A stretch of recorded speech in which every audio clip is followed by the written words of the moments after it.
मंडळी, जमीन ही अशी गोष्ट आहे की ती प्रत्येकाला एकदा तरी खरेदी करायचीच असते।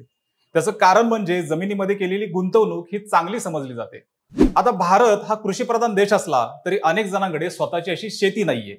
शहरात फ्लॅट खरेदी करणं थोडं अवघड असलं तरी अनेक जण आजही त्यासाठी प्रयत्न करतायत।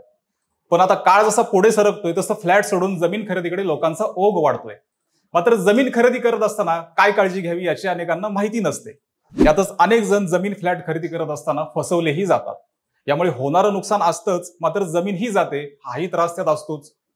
एकच जमीन 2-3 जणांना कशी विकली जाते, त्यातून कशी काळजी घ्यायची, खरेदीच्या सगळ्या प्रोसेस काय आहेत, कागदपत्रे कोणती लागतात, हे सगळं काही या व्हिडिओच्या माध्यमातून आपण आज पाहणार आहोत। नमस्कार, मी विकी आणि तुम्ही पाहताय विषयच भारी। मंडळी, एका व्यक्तीने शहरालगत असलेल्या ग्रामीण भागात जमीन घ्यायचं ठरवलं।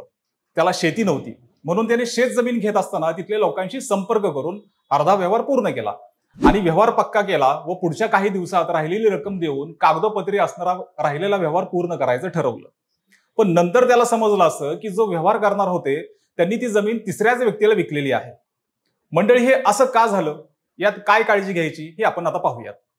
मंडळी, सगळ्यात पहिल्यांदा तर आपण बोगस कागदपत्रांबद्दल माहिती घेऊयात। अनेकदा जमीन खरेदी विक्री करत असताना बोगस कागदपत्रे ही दिली जातात। अशा प्रकारे जर काही केलं जात असेल तर जमीन खरेदी करताना अपडेटेड ऑनलाईन सरकारी कागदपत्रासोबत तुम्हाला दाखवलेल्या कागदपत्राची तुलना करावी लागते। यासोबतच आधार कार्ड, पॅन कार्ड याची सुद्धा खात्री केली पाहिजे। यानंतर तुम्ही जमीन खरेदी केल्यानंतर त्याचं खरेदी खत आधी रजिस्टर केलं जातं, त्यानंतर सातबाऱ्यावर याची नोंद केली जाते। यात बदल होण्यासाठी 2-3 महिने जातात।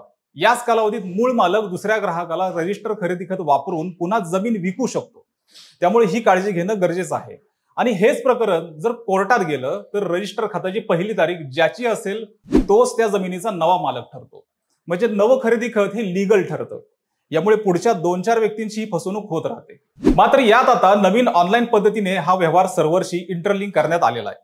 यामुळे खरेदी खत रजिस्टर झाल्यानंतर 1 किंवा 2 दिवसात ऑनलाईन सातबाऱ्यावर वरच्या डाव्या साईडला फेरफार प्रलंबित नंबर हा लाल अक्षरात दिसतो। आता इसार बद्दल बोलूया। मंडळी, इसार म्हणजे काय तर जमीन खरेदी करण्याआधी काही रक्कम देऊन नंतर पूर्ण पैसे द्यायचे आणि त्या जमिनीचा व्यवहार पूर्ण करायचा असतो। याला इसार असं बोललं जातं। मात्र समजा तुमच्या नंतर जर दुसऱ्या कोणी मूळ मालकाला जास्त इसार देऊन व्यवहार केला तर मूळ मालक दुसऱ्या व्यक्तीबरोबर व्यवहार रजिस्टर खरेदी खात्याद्वारे पूर्ण करतो। यात आधी इसार दिलेल्या व्यक्तीची फसवणूक होते। म्हणून जर इसार दिला असेल तर पावतीनंतर लगेच लवकरात लवकर पूर्ण पैसे देऊन रजिस्टर खरेदी खत करून व्यवहार पूर्ण करावा लागतो। यासोबतच कागदपत्रांची सुद्धा तपासणी ही करावी लागते। कोणताही व्यवहार करताना तुम्ही ते कागदपत्र व्यवस्थित तपासून घेणं गरजेचं असतं। यात आता जमीन खरेदी करतानाच्या अजून काही महत्त्वाच्या गोष्टी आपण पाहूयात। सातबारा आणि फेरफार उतारा नीट पाहणे। मंडळी, ज्या गावात आपल्याला जमीन खरेदी करायची त्या गावात तलाट्याकडून जमिनीचा नवा सातबारा काढून घ्यावा। त्यातील फेरफार व 8 उतारे हे तपासून घ्यावे। तसेच सातबाऱ्यावरील नावे ही विक्री करणाऱ्या व्यक्तीचीच आहेत का हे पाहावे। त्यावर मयत व्यक्ती, जुना मालक किंवा इतर वारसांची नावे असल्यास ती काढून घेणं गरजेचं असतं। यासोबतच त्या जमिनीवर कोणत्याही बँक किंवा संस्थेचा बोजा नाही ना याची खात्री करावी।